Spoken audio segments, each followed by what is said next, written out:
On va peut-être passer à la présentation du docteur Fezoui et les questions, on les fera après cette présentation.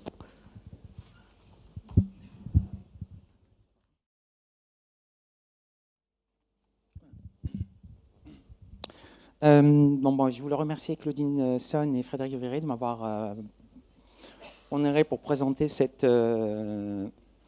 l'actualité sur les lymphomes folliculaires, donc les lymphomes de bas grade.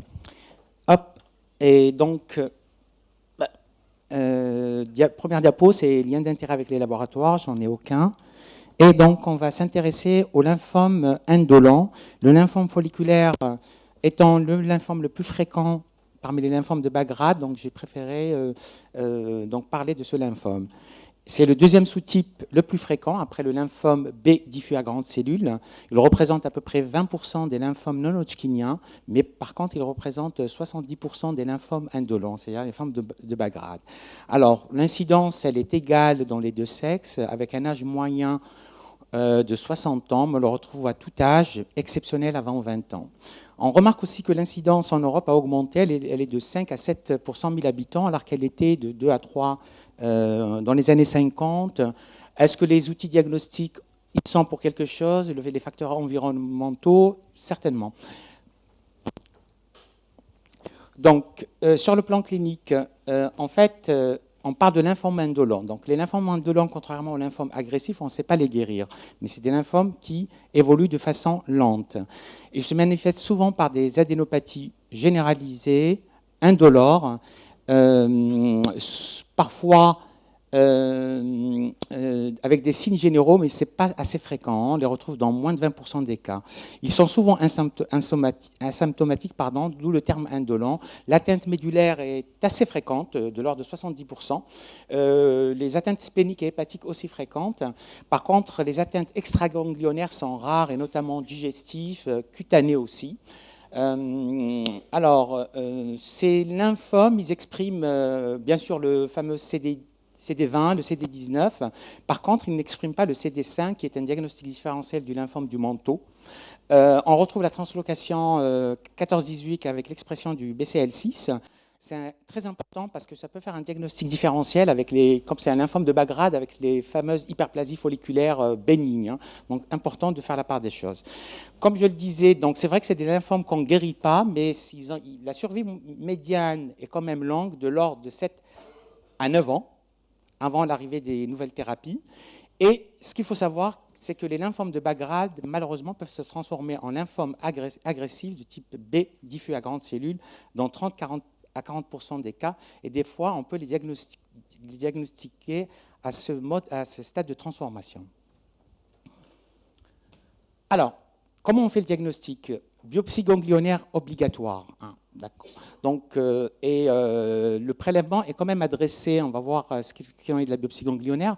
Le prélèvement est adressé à un centre référent d'hématopathologie. Donc, ça, c'est celui de l'INCA qu'on a créé, le fameux réseau lymphopathe, où il y a obligatoirement une deuxième lecture de l'anapathe pour être sûr du diagnostic. Après, il y a cette fameuse classification, actuellement OMS 2008, qui grade le lymphome en 1, 2, 3, on le verra tout à l'heure. La biopsie ostéomédulaire est indispensable, puisqu'on a vu la fréquence d'atteinte médulaire, et ça joue un rôle comme facteur pronostic. D'autres éléments sont importants.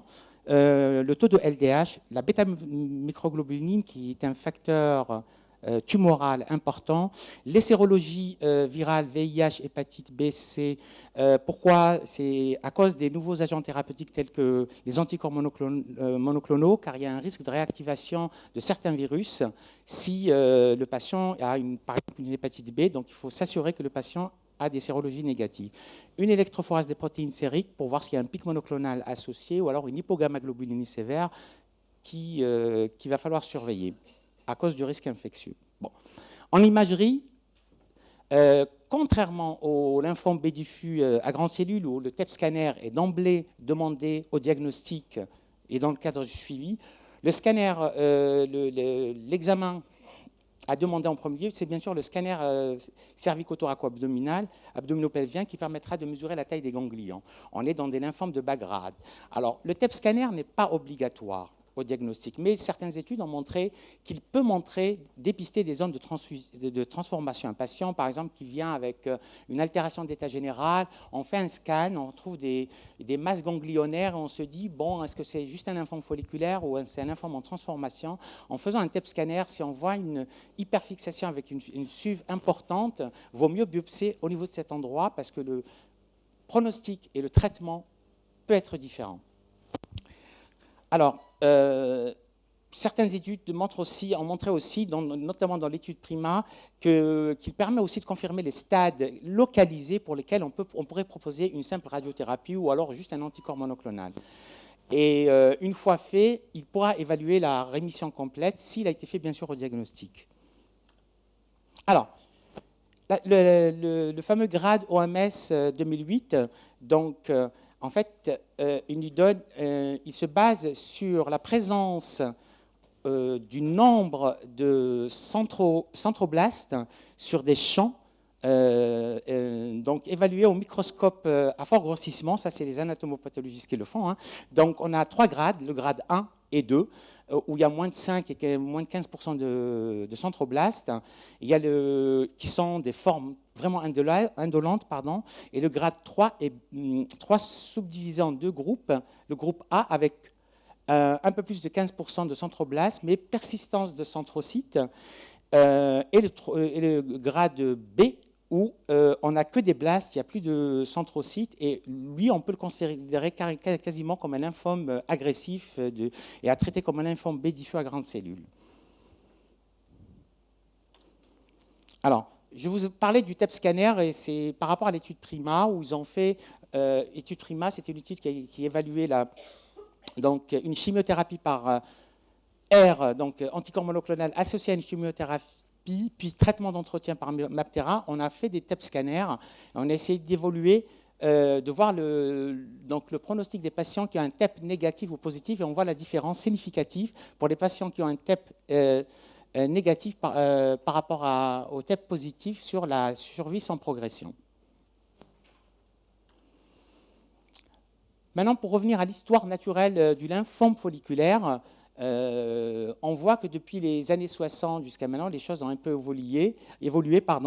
Donc, concernant le lymphome folliculaire au diagnostic, donc, patients en première ligne, on a quand même des traitements qui donnent de très bonnes réponses, et avec une survie jusqu'à 9 ans. Mais plus on passe en rechute, première, deuxième, troisième rechute, plus la médiane de survie diminue. Et ça, bien sûr, avant l'arrivée des nouvelles thérapies ciblées, des anticorps monoclonaux. Alors, quels sont maintenant les critères pour traiter les patients? Alors, il y a le fameux critère du GEF, groupe d'études des lymphomes folliculaires, où s'il y a un seul des critères présents, on considère comme patient porteur d'une forte masse tumorale, il va falloir traiter. Il y a donc une masse ganglionnaire supérieure à 7 cm, ou alors 3 sites ganglionnaires envahis, mais qui sont supérieurs à 3 cm, un syndrome compressif, ou alors des épanchements présents, une cytopénie, LDH élevé.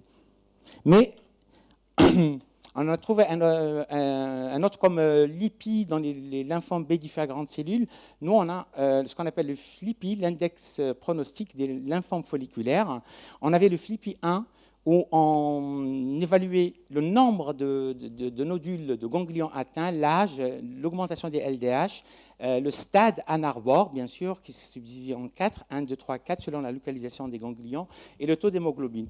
Mais il avait sa faiblesse, parce que, je vous donne un exemple, si je prends un patient qui a plusieurs ganglions sus-et-sous-diaphragmatiques, c'est-à-dire stade 3 ou 4, mais avec des ganglions tout petits, on ne peut pas dire qu'il n'est pas obligé. S'il est asymptomatique, c'est-à-dire qu'il n'a pas de signes généraux, on n'est pas obligé de le traiter. Donc, on a développé le deuxième FLIPI 2 qui tient compte justement de la taille de la masse tumorale qui doit être supérieure à 6 cm, l'âge bien sûr, et surtout l'élévation de la bêta-2 microglobuline, en faisant attention bien sûr à la fonction rénale chez les sujets âgés qui ont des problèmes de diabète, et donc bien l'ajuster, et l'infiltration médulaire et bien sûr l'anémie. Donc, pour l'instant, on utilise les deux, mais on a plus tendance à préférer le FLIPI 2. Alors, pour ce qui est des traitements, les anciens traitements qui gardent quand même leur intérêt actuellement, c'est les classiques chimiothérapies associées au rituximab que l'on connaît depuis 1904, qu'il y a eu, ça en est même depuis 1998, je crois.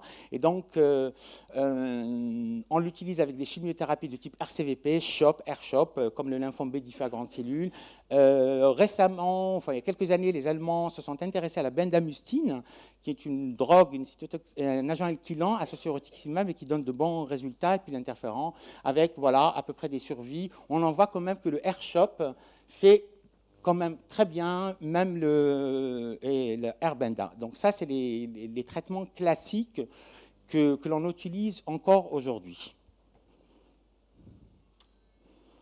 Alors, quand traiter les patients? Parce que autant dans les lymphomes B diffus à grande cellule, on les traite systématiquement parce que c'est des lymphomes agressifs. Les lymphomes indolents folliculaires, on ne les traite pas systématiquement. Bien sûr, il y a des stades. Dans les stades 1, 2, sans signes généraux, on peut, si vraiment le patient ne présente aucune gêne particulière, ils n'ont pas de signes généraux, tout ça, on peut attendre et voir comment les choses vont évoluer.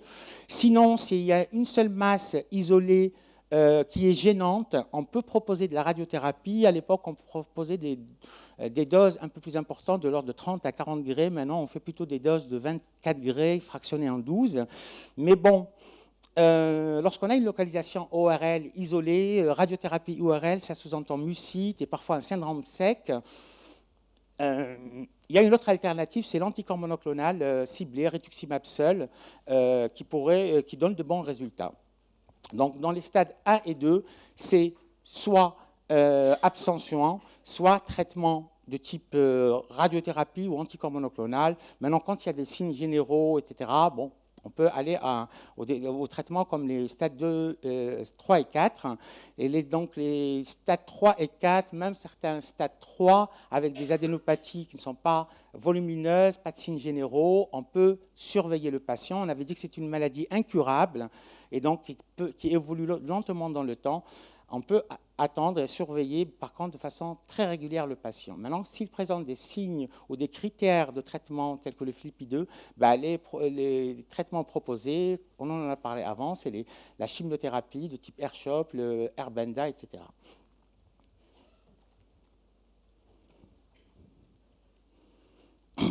Alors, une fois qu'on a traité les patients, comment se fait la surveillance? Ça, c'est très important parce qu'on a bien dit que ces patients, autant les patients présentant un B diffus à grande cellule, on dit qu'ils sont guéris, donc il y a une surveillance. Généralement, une fois qu'on les a traités, on a fait un TEP scanner terminal, on fait une surveillance, mais il n'est pas établi que surveiller le patient avec des TEP scanners ou des scanners apporte quelque chose. Je ne sais pas ce qu'en pense Diane.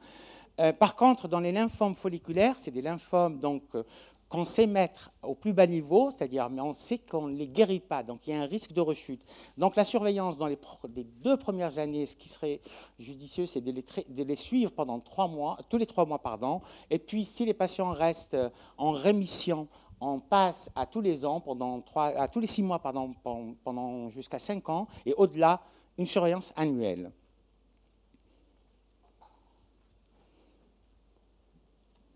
Alors, donc maintenant, on a parlé du lymphome folliculaire et des chimiothérapies qu'on utilisait auparavant avec un seul anticorps monoclonal, le rituximab qui existe depuis bientôt 20 ans. Donc, quelles sont les nouvelles thérapies ciblées? Diane en a parlé un peu, telles que le Revlimid, les ITK, donc vous allez revoir la même chose. Alors, quelles sont les étapes donc, vers ce qu'on appelle la free chimiothérapie, c'est-à-dire traitement sans chimiothérapie? C'est déjà la chimiothérapie, elle entraîne une toxicité à court terme, toxicité digestive, des nausées, des vomissements, des cytopénies, donc une baisse des globules, donc nécessitant des transfusions, des infections, des neuropathies avec l'Ancovin par exemple, c'est des choses que l'on voit souvent, mais surtout aussi des toxicités à long terme, tels que les cancers secondaires ou des hémopathies malignes secondaires, type leucémie aiguë. On sait très bien que les chimiothérapies, malheureusement, à la longue, peuvent entraîner ce genre de problème. Alors, Diane, on a dit un mot sur les nouvelles thérapies ciblées, les nouveaux anticorps monoclonales, tels que les anticorps anti-CD20, bon, le rituximab, l'ofatumumab et l'obinutuzumab, qui sont des anticorps dirigés contre les antigènes de surface, que l'on voit en premier là-haut. Après, vous avez ce qu'on appelle les anticorps dirigés contre les corécepteurs à fonction immunomodulatrice, comme le Revlimid, qui a été utilisé dans le myélome et qui a donné de très, très bons résultats. On l'utilise maintenant dans les lymphomes diffragrantes cellules, dans certains cas dans la LLC, maintenant dans les lymphomes de bas grade. En fait, il est quasiment utilisé dans toutes les pathologies hématologiques malignes. Et bien sûr, les inhibiteurs des voies de signalisation, nous en avons parlé, les ITK, soit en agissant en inhibant la voie BCR, soit la voie BTK, dont deux, le Zidelic et l'imbrovica, l'idélalzib et l'ibrutinib qu'on utilise maintenant, dont on a démontré leur efficacité dans la leucémie lymphoïde chronique, qui est une maladie chronique aussi, et pourquoi pas dans les lymphomes de bas grade. Alors, le GA101, il a cette particularité d'être très, très puissant sur la cellule maligne. En fait, il va faire, je vais résumer ça, il va entraîner une déplétion importante des lymphocytes B, donc les lymphocytes aussi malades, et donc entraîner un effet antitumoral très très puissant. Il y a plusieurs types mécanismes d'action, dont je ne vais pas rentrer dans les détails. Et parler plutôt des quelques études qui ont démontré l'efficacité de l'association du GA101. Là, dans l'étude Gaudi dans le CHOP, donc on faisait du R-rituximab CHOP, maintenant c'est du G-CHOP et avec du GFC. Vous remarquerez, donc, bon, c'est des études qui ont été faites sur un nombre faible de patients, 28, alors que dans le R-CHOP, on faisait des études sur plusieurs centaines de patients, mais n'empêche que donc, c'est des patients qui étaient bien sûr traités auparavant, soit par du rituximab, soit par du rituximab et une chimiothérapie. Il y en a qui ont eu jusqu'à 6 lignes de traitement, avec une... On va parler de la réponse globale qui est quand même très intéressante, de l'ordre de 93%. Et donc, d'autres études sont en cours, dont celle qui vient de se terminer, en fait, les inclusions ont été terminées, c'est l'étude R2-CHOP associant R-CHOP versus lénaludomide, Revlimid. Donc, alors, pour l'instant, on n'a pas encore les données, sauf si Diane, tu as quelque chose à dire là-dessus, mais ce que l'on peut dire, ça a été fait en comparaison par rapport au PRIMA. Ce que l'on peut dire, c'est que, ne serait-ce que par rapport à la comparaison au TEP scanner qu'on évalue, on voit qu'il y a une nette meilleure réponse dans le groupe associant Revlimid par rapport à l'autre groupe. Donc c'est déjà quand même quelque chose qui est encourageant. Tout nouveau protocole qui s'appelle le GALEN, que l'IPC a ouvert récemment et qui associe le fameux GA120 avec le Revlimid. En première ligne chez les patients porteurs de lymphome folliculaire, il vient juste d'ouvrir et les inclusions sont en cours. L'étude relevance, donc c'est une étude internationale multicentrique randomisée phase 3. Donc R2, c'est-à-dire Revlimid, rituximab ou Maptera versus rituximab chimiothérapie. Puis, en cas de réponse complète, Revlimid, rituximab en maintenance versus rituximab maintenance. Là aussi, c'est en cours, hein. C'est tout nouveau. Diapo très importante. Maintenant, actuellement, qu'est-ce qu'on a comme moyen de traiter les patients? Le fameux R-CHOP. Quand je dis R-CHOP, donc c'est le sujet jeune, effectivement c'est ce qu'on utilise, mais ça peut être du RCVP, on n'utilise pas la doxorubicine parce que le patient est âgé, parce qu'il a une insuffisance cardiaque, etc. Et le protocole bendamustine rituximab. En fait, on a fait une comparaison un peu dans beaucoup d'études où on a démontré quand même que la bendamustine et rituximab faisaient aussi bien que le AirShop avec moins d'effets toxiques. Beaucoup moins d'effets toxiques. Donc, je pense qu'actuellement, on commence à le faire. Même si on n'a pas l'AMM en première ligne, on a tendance à faire l'association bendamustine rituximab qui est nettement mieux tolérée que le AirShop. Notamment, pas de perte de cheveux, pas de troubles digestifs, pas de cytopénie que l'on voit dans les AirShop. Et bien sûr, l'autre option, c'est l'association. Les études sont en cours. Revlimid, rituximab, qui donne d'excellents résultats aussi, avec une PFS à plus de 79% à 3 ans.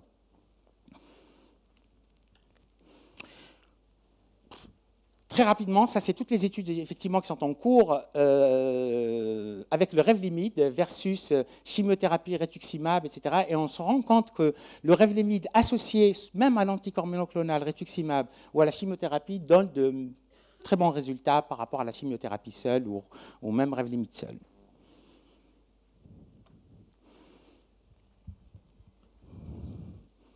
Alors, ça c'est juste une étude, là aussi c'est en cours avec les fameux idalimumab en monothérapie où on voit que les patients avant traitement avaient une PFS de cet ordre-là et qui augmente en les traitant par idalimumab chez des patients qui ont été en rechute ou alors réfractaires au lymphome folliculaire. Donc là aussi, les études sont en cours avec ce genre de molécules, même en première ligne. En fait, en conclusion, la décision, contrairement au lymphome B diffus à grandes cellules, se fait sur la masse tumorale. Donc, qui dit lymphome folliculaire ne dit pas forcément traitement. Lorsqu'ils sont de faible grade, avec quelques ganglions qui n'ont pas de signes généraux, on les surveille et on les traite que lorsque, effectivement, il y a une forte masse tumorale avec des signes généraux. Alors, l'utilisation du rituximab en monothérapie chez les faibles masses augmente le délai à la progression, donc ce n'est pas anodin. Nous, on le fait chez les patients qui ont des ganglions un peu gênants, on donne du rituximab et ça marche très très bien. L'association lénaludomide et rituximab serait probablement le prochain paradigme, en tout cas le prochain traitement idéal dans les lymphomes folliculaires. En attendant que les études l'en confirment, on se penche vers ça. C'est un peu l'exemple du myélome où on avait commencé à traiter les patients par des chimiothérapies, Velcade, Melphalan, tout ça. Maintenant, chez le sujet âgé, en tout cas, le Revlimid a pris la première place en association avec le dexaméthasone dans le myélome, même si c'est une pathologie complètement différente, juste pour dire que grâce aux études, les choses peuvent évoluer.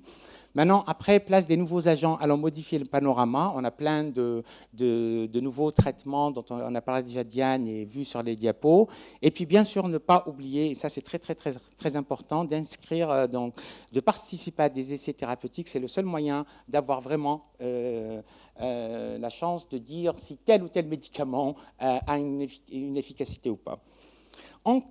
Et dernière chose, vous savez que les cancers, quand même, touchent plus souvent les sujets âgés. Plus de 60% des cancers, de façon globale, touchent les patients de plus de 65 ans. Et donc, il est très important, surtout avec les nouvelles thérapies qu'on a actuellement, qui se donnent par voie orale, comme le Revlimid, tout ça, qui peuvent être toxiques. Il faut vraiment être très vigilant. Il faut donc qu'il y ait une coordination, c'est-à-dire déjà dossier discuté en réunion de concertation pluridisciplinaire, mais il faut qu'il y ait la participation de l'oncogériatre, psychologue, sociologue, etc.